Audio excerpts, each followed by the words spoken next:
Anybody who has a spiritual experience, whether you get it through Zazen or through LSD or anything, you know, that gives you that experience, if you hold on to it, say, now I've got it, it's gone out of the window. Because the minute you grab a living thing, it's like catching a handful of water. The harder you clutch, the faster it squirts through your fingers. There's nothing to get hold of, because you don't need to get hold of anything. You had it from the beginning.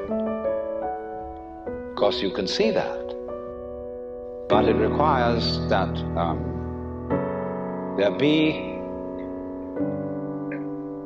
in our daily use of freedom, and I'm not just talking about political freedom, I'm talking about the freedom which comes when you know that you're written forever and ever and ever.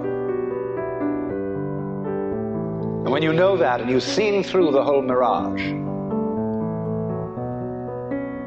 then watch out, because there may still be in you some seeds of hostility, some seeds of pride, some seeds of wanting to put down other people,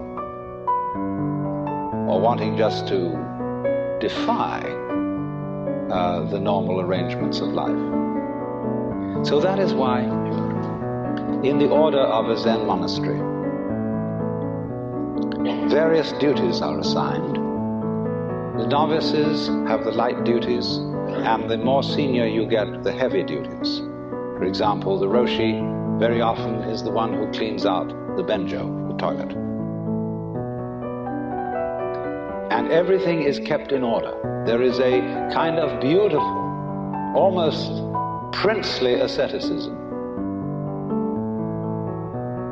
Because by reason of that order being kept all the time, the vast free energy which is contained in the system doesn't run amok.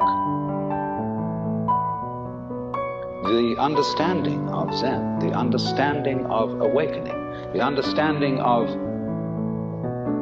well, we'll call it mystical experience, is one of the most dangerous things in the world. And for a person who cannot contain it, it's like putting 1,000,000 volts through your electric shaver.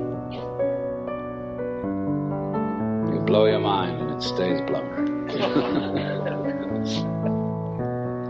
Now, if you go off in that way, that is what would be called in Buddhism a pratyeka Buddha, private Buddha. He's one who goes off into the transcendental world and is never seen again. And he's made a mistake from the standpoint of Buddhism, because from the standpoint of Buddhism there is no fundamental difference between the transcendental world and this everyday world. The Bodhisattva, you see, who doesn't go off into a nirvana and stay there forever and ever, but comes back and lives ordinary everyday life to help other beings to see through it too.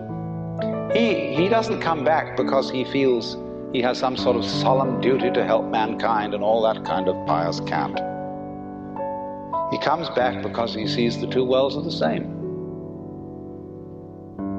He sees all other beings as Buddhas. He sees them, to use a phrase of G.K. Chesterton's, but now a great thing in the street seems any human nod, where move in strange democracy the 1,000,000 masks of God. And it's fantastic to look at people and see that they really, deep down, are enlightened. They're it. Their faces are the divine. And they look at you and say, oh no, but I'm not divine, I'm just ordinary little me. And you look at them in a funny way, and here you see the Buddha nature looking out of their eyes straight at you and saying it's not. And saying it quite sincerely. So, the thing is that unless you do have that basic framework of a certain kind of order and a certain kind of discipline, the force of liberation, it's too strong a current for the wire. So then, it's terribly important to see beyond ecstasy.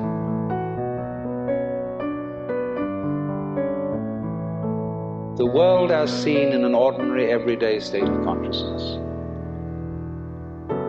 To find out that that is really no different from the world of supreme ecstasy.